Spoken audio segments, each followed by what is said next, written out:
You're listening to the BJ Show on Egbert, E-G-G-B-U-R-T. What is Egbert? Well, we've got this eccentric guy, this sort of a nerdy guy with lots of money who bought the radio station, and he's renamed the radio station Egbert. You can check it out at egbert.com. That tells a little bit about what he's up to. If you want to find specifically what this radio station is about, go to egbertonair.com. That's E-G-G-B-U-R-T, egbertonair.com. I'm with John Combest, who is the political provocateur, or the political idiot savant. Idiot savant. We won't call him that because he's not really an idiot. I'm the one who is an idiot. Okay, we teased this last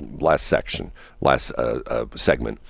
The Ivy League presidents were on Capitol Hill yesterday being grilled by primarily the Republicans about how they have sort of disregarded the safety of the Jewish students on campus and all the nastiness that's being pointed at the Jewish students, with the students who are essentially defending Hamas and the Palestinians. Yep. And I was just fascinated by the fact that if you flip this around, he's the guy, I don't know if you know this guy or not, Tony Colombo. You know, he was on. Oh, yeah. He's been on the, he's originally from North County, too, I think. I think he went to Hazelwood Central. Yes, he did. And he moved out of North County. He moved into St. Charles County. He's like most. Of course, he's like all of us. Right. He's a North Countyite that's former North Countyite. He used to have something he used to talk about, the flip test.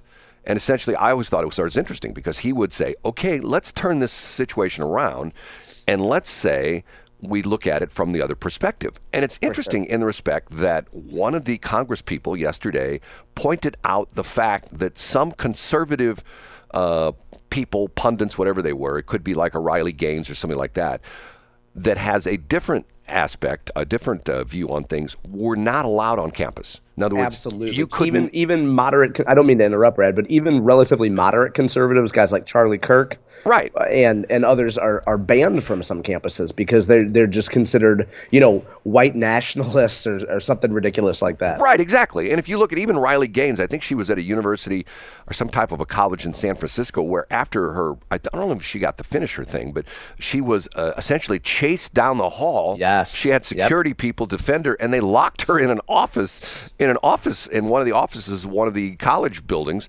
and they had to call in additional police to essentially get the protesters away from her. And for folks who don't know, if you haven't heard of Riley Gaines, she was a former competitive swimmer in college, and she's been a leading voice against the idea of men competing in women's sports. And probably the poster child picture is her on the podium as she came in second in one of the national competitions against Leah Thomas, who was the transgender dude who's now the dudette. And,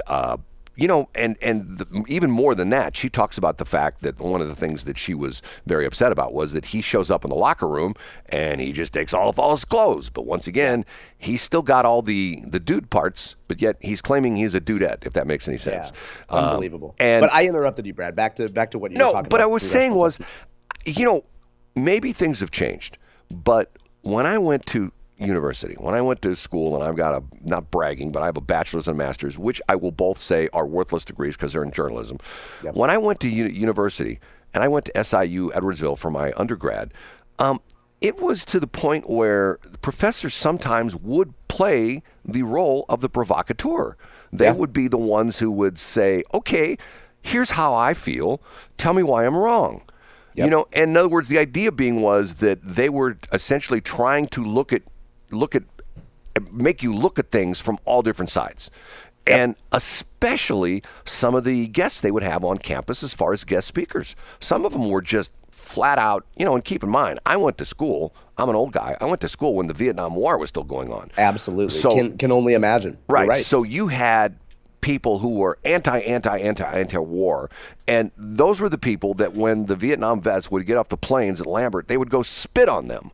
Yeah, and of course they did. I'm not making that up. That is something that I mean, when I was flying helicopters back in the day, everybody I worked with, all the pilots I worked with, every single one of them was a Vietnam vet. Now the difference with them was they were to the point where they had a different perspective on the war, because I kid about this all the time, and I used to kid about them with them about this, that if all of a sudden like let's say 1985, when I was still, involved with these guys, these Vietnam vet ex-helicopter pilots.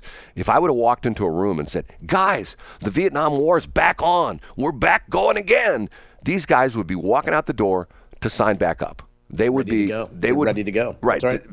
because they've and matter of fact, I'll tell you a quick story. One of the guys I flew with was a guy by the name of Dion Youngkin. And Dion was this great big tall Texas guy. He'd talk like that, had a slow Texas drawl. So he occasionally was one of my pilots. Actually, it was sort of interesting. When I first met him, he was still working for the Army, and over at Bi-State Parks Air Force Airport, they had what they call a pilot recurrent training center, where they were taking primarily officers, captain on up, who were helicopter pilots, but they were keeping them current so that if there was a need, if we got into some kind of a scrimmage or something like that, where all of a sudden they needed a ton of helicopter pilots, these guys who typically did not fly anymore were still current. And you Gotcha. had, in aviation, you have to be, for certain classes of license and things like that, you have to have some, what they call currency, where you have to essentially say that in the last year you flew 10 hours or something like that. Yep. Well, anyway, Dion was still in the Army. And it was funny because on Friday, I remember this is actually sort of interesting. On one Friday, he retired from the Army, and then Monday he was back doing the same job as a civilian, which was sort of interesting. One day he's in the Army no doing a days job, off. right? The next day he's a civilian doing the same job. So one day I come into the airport, and it was like something out of a movie. We had a small office, and I walked into the office, and here's Dion. He's in a reclining chair, one of those reclining office chairs, and he's got his feet up on the desk, and he's got cowboy boots on. He's got a cowboy hat over his face, and he didn't know it was me. But the door opened, and he assumed it was me, and he says, "Brad, that you?" And I go, "Yeah, Dion." He says, "Is it time to fly yet?" I go, "No, I'm a little early. We got about another 20, 30 minutes." And I go, "You doing okay?" And he says, "Yeah." He says, "I was just sitting here thinking about the saddest day of my life." And I was like, "Okay, is this like a divorce or something like that?" I go, "Well, I don't be nosy. What day was that?" He says, "The day the Vietnam War ended. I love that blanking war." Oh man. And he was serious. So, Yeah. And the interesting part of it was the guys that I knew who were all the helicopter pilots from Vietnam, they didn't have PTSD. They looked at it as like the most exciting period of their life. Yeah, and I'm sure, and I mean, I'm sure that many of them are just cut from a different cloth, right? And part of that has to do with what they go through in training and the camaraderie, and it's part of their identity. well, I used to say the American cowboy is now a helicopter pilot. That's what Yeah. Well, you're a little biased there, though, Brad. I am. But I haven't flown. The last time I haven't actually flown, actually where I was in control of the helicopter. I think the last time was I flew with Alan Barklage in 1994. Wow, really? Oh yeah. And I recently, within the last, right before COVID came in, I believe it was late February, early March of 2020, right before COVID hit. Shelley was nice enough to bid on an auction, and she got me a certificate that I used, that I flew in the St. Louis City, St. Louis County helicopter one night. That was fascinating. It was, Wow. and I flew in a Hughes 500 or MD 500. They changed the name around. And when I was doing my flying, we flew in Bell Jet Rangers, which was the military version, was the OH-58. And the Hughes, the ships that the county and city police fly, are what they call the Bell, or the Hughes 500s, MD 500s, which all my pilots that I flew with, they said that the Bell we flew in was like the family car, and the Hughes 500 was like the Ferrari. Wow. And very nimble machine, very much of a pilot's machine. And let me tell you, these pilots, that when I was up with these two guys that night, one was city police officers, one was county police officer. They flew that machine very well. I'll just leave it at that. Yeah, I can imagine. A couple turns we made. And see, that's sort of interesting. I don't know if you know that or not, but they merged the two programs. That's one of the very few things where the county exists with the city.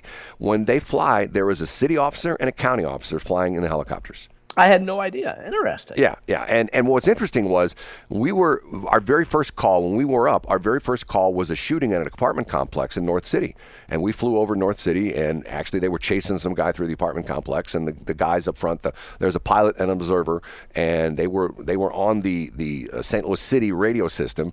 And then we went out into St. Louis County. We had a call out there, and they were on the St. Louis County radio system. And then that night, there was all sorts of stuff going on. Then we ended up out in Lake St. Louis, where there was a shooting at the Walmart in Lake St. Louis, right off of Highway N right there. And so, in one shift, these guys were helping out St. Louis City, St. Louis County, and St. Charles County Police. And it was pretty interesting. Wow, that's awesome. Yeah. Anyway, so going back to I sort of straight off of that, the ladies, and they were all, I believe 3 of them, who are all essentially playing the, what would you call that? When you're training your executives, what would you call you're teaching them? To obfuscate? Would that be something? Would that be the proper word? That would be a cynic's view for sure. And you and I are both cynics when it comes to this stuff. Yeah, for sure. But you go in and you have exactly the best advice you could give to somebody is to tell them if a Brad Hildebrand is just scanning through the channels and sees this, what's the one thing you want them to remember? And you just go back to that. That's called your home base of your messages. And every question that you're asked should go back to one of your home base messages. Interesting.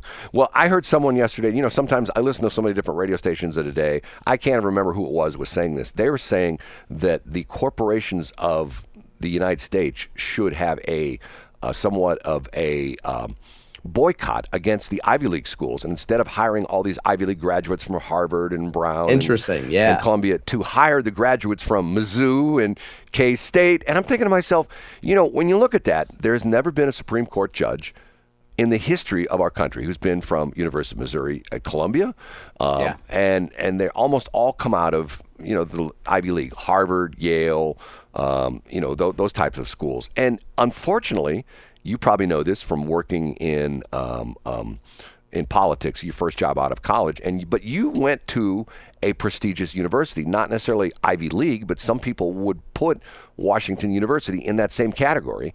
For sure. In terms of the Midwest, for sure. Right. Yeah. Did that give you an advantage when you were in politics? Absolutely not. And here's why, is because I went to work. My first job out of school was for Senator Ashcroft here in the district office. And that was based on the fact that I started volunteering for Republican campaigns in 1994. So I had 6 years of hanging out with people that actually did politics for a living. It wouldn't have made any difference if I had gone to Harvard on the Highway, Florissant Valley Community College. Now, if I had applied to be my roommate out of college, worked for a company you might remember, Brad, called Arthur Anderson. Oh, yeah. And so if I had applied for a big time corporate job as an auditor for, a Big 5 accounting firm or some other finance group or something, then a Washington University degree would have meant a whole lot. But for what I was doing, I could have gone to a community college. Interesting. Well, I'll tell you what, let's take our last break of the morning at 7:39. That's John Combest. He's the political provocateur, not the political idiot savant, as he's calling himself so far this morning. You can check out what we're doing. The radio station is called Egbert, Eggburt. You may say, well, that's a weird name for a radio station. Hey, it's a weird radio station in the respect that we have a owner who's a rich guy who decided he wanted to buy a radio station. We're turning this radio station talk. After we get off the air, we have Armstrong and Getty from 8 until noon. From noon till 3, Eric Erickson, if you know about Red State, that's Eric Erickson, dude. And from 3 to 6, we have Markley, Van Camp, and Robbins. It's like 3 guys of all 3 different generations. There's an Xer, there's a millennial, and there's a boomer, all sitting around talking. It's like 3 guys in a bar who are looking at life the way they see it from 3 different perspectives. And it gets pretty interesting. Anyway, that's what Egbert's all about. Check it out, Eggburt, Egbert.com. It's 7:39.